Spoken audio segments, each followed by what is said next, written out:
In the unrelenting heat of Burkina Faso's Sahel, where the sun scorched the cracked earth and red dust swirled around military convoys like a living shroud, a white UN truck lumbered toward Colonel Ibrahim Traoré's fortified compound, its engine straining against the oppressive midday air. Inside sat Dr. Sarah Magnuson, a striking blonde woman in her mid-30s, her composed demeanor and flawless credentials radiating an almost ethereal calm. Her khaki field uniform, standard for international aid workers, was immaculate, her braided hair catching the sunlight like a halo as she stepped down, cradling a white plastic crate marked emergency medical supplies, UNICEF authorized, handle with care. Her French, spoken with a refined Parisian lilt, was impeccable as she introduced herself to the wary guards, claiming she was there to address a health crisis threatening local children. Reports of fever and respiratory distress, he said, had prompted her organization, the International Medical Relief Coalition, to act swiftly. Her story was compelling, her smile professionally warm, calibrated to disarm suspicion. Yet to Colonel Traoré, a 38-year-old veteran of 3 coups and countless betrayals, her arrival felt like a carefully staged performance. His compound, a labyrinth of concrete bunkers and razor wire nestled in a region plagued by insurgencies, had just hosted a classified meeting 72 hours prior, where Traoré and 6 trusted advisors discussed intelligence reports of foreign surveillance operations. The meeting was shrouded in secrecy, phones confiscated. The room swept for bugs, yet here was Magnuson, unannounced, with aid no one had requested.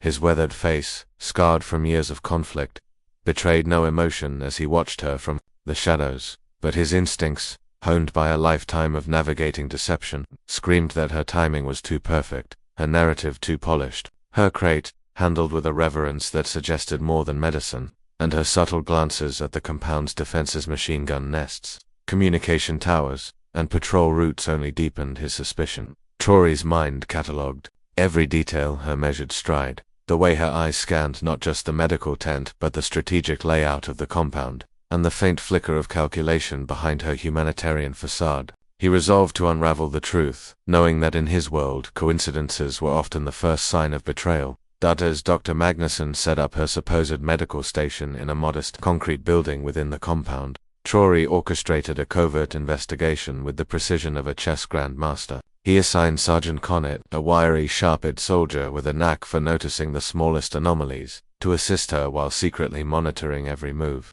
Connet reported that Magnuson's focus was not on the bandages, syringes, or diagnostic kits displayed prominently in her crate, but on sophisticated electronic devices concealed beneath a false bottom. She spent hours assembling gadgets that bore no resemblance to medical equipment, compact units with multiple antenna arrays, blinking LEDs, and encrypted interfaces suggestive of signal transmission or surveillance.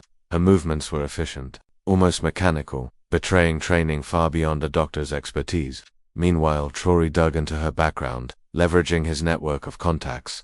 Her credentials were impeccable: a medical degree from the University of Stockholm, a decade with reputable humanitarian organizations, and glowing references, but a discreet call to a European intelligence contact, owed favors from past regional security collaborations, revealed a troubling pattern. Magnuson's humanitarian missions consistently aligned with political or military flashpoints. Her deployments to Mali, Sudan, and the Central African Republic preceded coups, assassinations, or Western interventions. Her travel records showed a curious tendency to arrive just before or after significant developments, and several missions coincided with intelligence leaks that benefited NATO-aligned interests. By evening, as Magnuson requested to begin medical screenings, Traoré's suspicions solidified. Her eagerness to start immediately, bypassing the usual coordination with local health authorities, was a red flag. Legitimate aid operations required days of planning, not hours. That night, in the guest quarters where she was housed under discreet surveillance, sensors detected a 7-minute data transmission at 11:30 p.m. to a satellite linked to a European intelligence consortium. The data included detailed schematics of the compound's defenses, troop rotations, and communication protocols, alongside a coded message referencing Nightshade Protocol initiated and primary target confirmed accessible. Traoré, briefed by his signals intelligence team, now held irrefutable evidence of espionage, possibly a prelude to hostile action. He chose to delay confrontation, opting to gather more intelligence while allowing Magnuson to believe her cover remained intact, setting the stage for a calculated unmasking.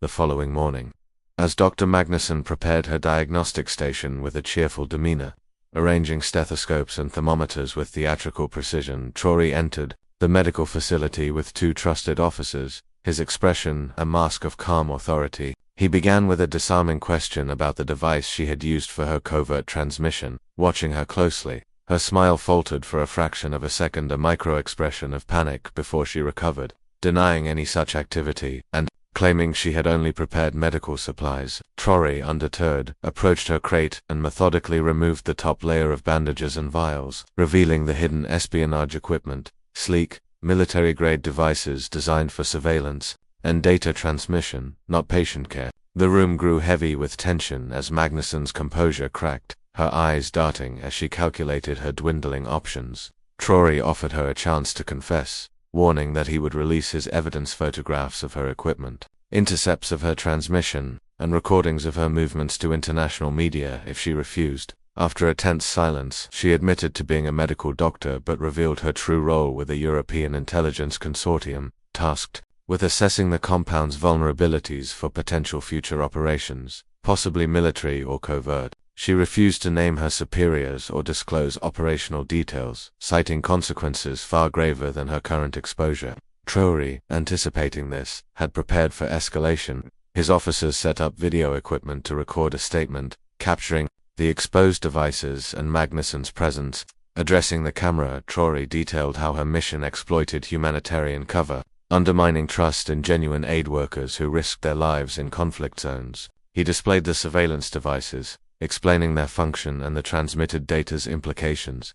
The recording, meticulously compiled with satellite imagery, communication logs, and audio intercepts, was distributed within hours to global media, diplomatic channels, and social media platforms, igniting a firestorm of debate about the ethics of intelligence operations. Magnuson was repatriated to Europe through quiet diplomatic channels. Her career in both medicine and espionage shattered, while her employers issued public denials but privately scrambled to contain the fallout from losing a key operative. Exposure of Dr. Magnuson's mission sent shockwaves through intelligence and humanitarian circles, reshaping perceptions of trust and deception in conflict zones. The public revelation, amplified by Traoré's comprehensive evidence, forced intelligence agencies to confront the risks of using humanitarian cover, as global outrage grew over the betrayal of noble professions. Legitimate aid organizations faced a crisis of credibility, with local communities and governments now viewing their workers with suspicion, complicating operations in already volatile regions. Traoré's methodical approach, blending instinct, surveillance, and strategic publicity, became a case study in counterintelligence, earning him a reputation as a leader who could outmaneuver even the most sophisticated operatives. The white crate, preserved as evidence in a secure vault, became a symbol of vigilance, displayed during briefings to remind soldiers of the dangers hidden behind compassionate facades. Intelligence historians later marked the incident as a pivotal moment, highlighting how Traoré's actions forced a reassessment of espionage tactics in regions where local leaders were increasingly adept at countering deception. His decision to publicize the evidence, rather than resolve the matter through backchannels, sent a clear message to global powers. Operations exploiting humanitarian cover would face unrelenting exposure. The story spread through military and intelligence networks, becoming a cautionary tale in training programs about the perils of underestimating opponents like Traoré. For the soldiers in his compound, the tale of their commander seeing through an angel's smile to expose a devil's intent became legend, retold around campfires as a testament to his wisdom and resolve. The broader implications lingered. Aid workers faced heightened scrutiny, intelligence agencies retooled their strategies, and Traoré's reputation as an incorruptible defender of his people solidified, ensuring that the White Crate's legacy endured as a warning that, in a world of layered lies, truth, wielded with precision, remains the ultimate weapon.